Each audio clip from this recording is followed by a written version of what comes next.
Ang lihim na awit ng Rainbow Feather. Sa isang berdeng kagubatan nakatira ang isang ibon na pinangalanang Rainbow Feather. Ang kanyang mga pakpak ay kumikinang sa mga kulay ng bahaghari. Tuwing umaga, kumakanta siya mula sa pinakamataas na puno. Ang kanyang kanta ay gumising sa kagubatan. Tinawag siya ng mga hayop na Atco, pinakamagandang tunog sa kagubatan, Atco.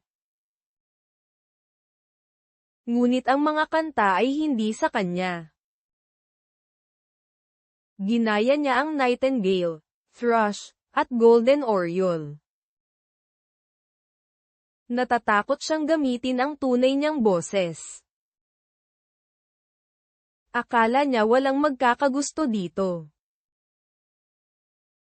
Isang araw, nagkaroon ng pagtitipon sa kagubatan ang mga hayop.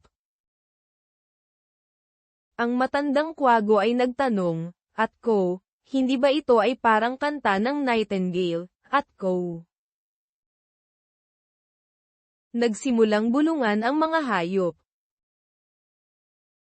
Mabilis ang tibok ng puso ni Rainbow Feather. Parang mga pakpak na pumapapak sa bagyo. Nang gabing iyon, lumipad siya ng malalim sa kagubatan. Nakaupo siya sa isang bato sa ilalim ng buwan. Nanatili siyang tahimik. Siguro isa lang akong kopya, naisip niya. Atco, baka wala akong totoong kanta, Atco. Isang malambot na hangin ang gumalaw sa mga dahon. Parang bomulong ang hangin. Atco, may sarili kang boses. Hindi mo palang narinig, Atco. Tumingala si Rainbow Feather sa mga bituin. Isang tahimik na liwanag ang bumungad sa kanyang mga mata. Kinabukasan, kumanta siya mula sa kanyang puso. Noong una, parang kakaiba.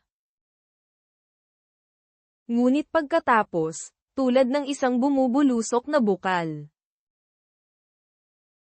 Isang bagong himig ang nagsimulang damaloy. Hindi pa niya ito narinig noon. Makalipas ang ilang araw, bumalik siya sa kanyang puno. This time, hindi na siya nangopya. Binuksan niya ang kanyang tuka. Ang kanyang tunay na boses ay lumabas na parang sikat ng araw. Natahimik ang kagubatan, nakikinig. Wala pa akong narinig na kantang ganito, sabi ng isang maliit na kuneho.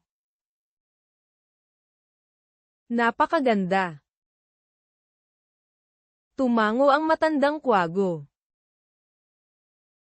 Atco, yan ang tunay mong boses, Atco. Namula si Rainbow Feather. Ngunit ang kanyang puso ay nakaramdam ng init at maliwanag. Mula noon, kumakanta siya ng mga bagong kanta araw-araw. Ang kanyang damdamin ang humubog sa musika. Ang hangin, ang mga puno, at ang mga bulaklak ay naging banda niya. Ang kanyang mga kanta ay naging makulay at libre.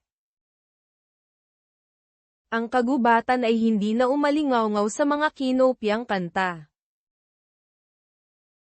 Ang bawat hayop ay umawit ng kanilang sariling himig. Ang kwento ni Rainbow Feather ay nagpaalala sa kanila. Bawat boses ay espesyal. Isang regalo, kakaiba at maganda.